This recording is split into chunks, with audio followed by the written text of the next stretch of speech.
ओम नमो भगवते वासुदेवाय नमः। आज हम देवशयनी एकादशी की व्रत कथा को सुनेंगे। भगवान श्री हरि का ध्यान करते हुए हम कथा शुरू करते हैं। धर्मराज युधिष्ठिर बोले कि हे भगवान, आषाढ़ माह के शुक्ल पक्ष की एकादशी का क्या नाम है और इस दिन कौन से देवता की पूजा होती है तथा उसकी विधि क्या है, इसे विस्तार पूर्वक कहिए। श्री कृष्ण भगवान बोले, हे राजन, एक समय नारद जी ने ब्रह्मा जी से यही प्रश्न पूछा था।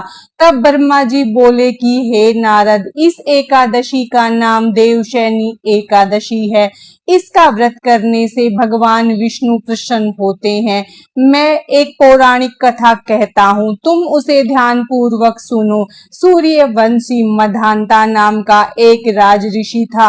एक समय उस राजा के राज्य में 3 वर्ष तक जल नहीं बरसा, जिससे राज्य में अकाल पड़ गया और प्रजा अन्न की कमी के कारण अत्यंत दुखी रहने लगी। एक दिन प्रजा राजा के पास जाकर प्रार्थना करने लगी, हे राजन, समस्त विश्व की सृष्टि का मुख्य कारण वर्षा है।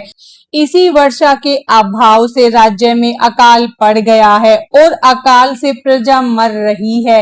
हे राजन, आप कोई ऐसा उपाय बतलाइए जिससे हम लोगों का दुख दूर हो। इस पर राजा मधांता बोला कि आप लोग ठीक कह रहे हैं, वर्षा से ही अन्न उत्पन्न होता है। वर्षा न होने से आप लोग बहुत दुखी हैं। राजा के पापों के कारण ही प्रजा को दुख भोगना पड़ता है। मैं बहुत सोच विचार कर रहा हूँ, फिर भी मुझे अपना कोई दोष नहीं दिखाई दे रहा। मैं आप लोगों के दुख को दूर करने के लिए बहुत यत्न कर रहा हूँ। ऐसा कहकर राजा मधांता भगवान की पूजा कर कुछ मुख्य आदमियों को साथ लेकर वन को चल दिया। वहां वह ऋषियों के आश्रम में घूमते घूमते अंत में ब्रह्मा के पुत्र अंगिरा ऋषि के पास पहुंचा। वहां मुनि अभी नित्य कर्म से निवृत्त हुए थे। राजा ने उनके सम्मुख प्रणाम किया और मुनि ने उनको आशीर्वाद दिया और बोले, हे राजा, आप कुशल पूर्वक तो हैं और आपकी प्रजा भी कुशल पूर्वक होगी। आप इस स्थान पर कैसे आए हैं सो कहिए। राजा बोला कि हे ऋषि, मेरे राज्य में 3 वर्ष से वर्षा नहीं हो रही है, इससे अकाल पड़ गया है और प्रजा महान दुख भोग रही है। प्रजा के कष्ट को दूर करने के लिए कोई उपाय बतलाइए।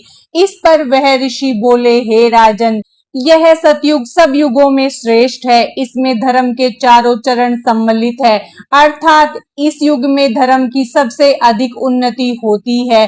इस युग में ब्राह्मणों का तपस्या करना तथा वेद पढ़ना ही मुख्य अधिकार है, परंतु आपके राज्य में एक शूद्र इस युग में भी तपस्या कर रहा है। इस दोष के कारण आपके राज्य में वर्षा नहीं हो रही। यदि आप प्रजा का भला चाहते हैं तो उस शूद्र को मार दीजिए। इस पर राजा बोला कि हे मुनीश्वर, मैं उस निरपराध तपस्या करने वाले शूद्र को नहीं मार सकता।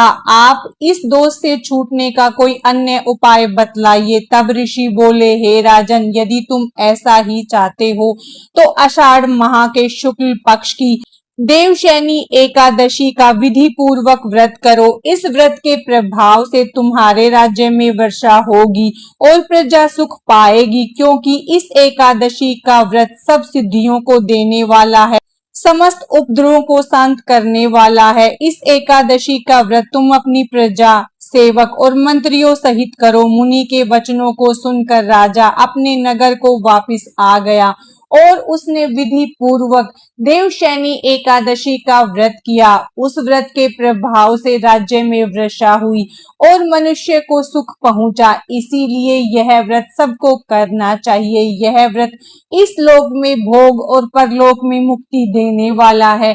इसकी कथा पढ़ने व सुनने से मनुष्य के सभी पाप नष्ट हो जाते हैं। इस एकादशी को पद्मा एकादशी भी कहते हैं और इस व्रत को करने से भगवान विष्णु प्रसन्न होते हैं।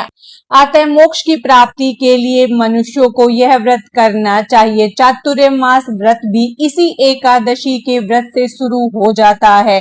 कथासार अपनी किसी समस्या से छुटकारा पाने के लिए किसी दूसरे का अहित नहीं करना चाहिए।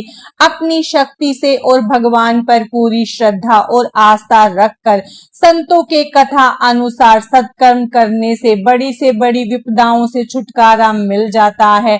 देवशयनी एकादशी की कथा समाप्तम। श्री हरि विष्णु की कृपा आप सब पर सदा बनी रहे। राधे राधे।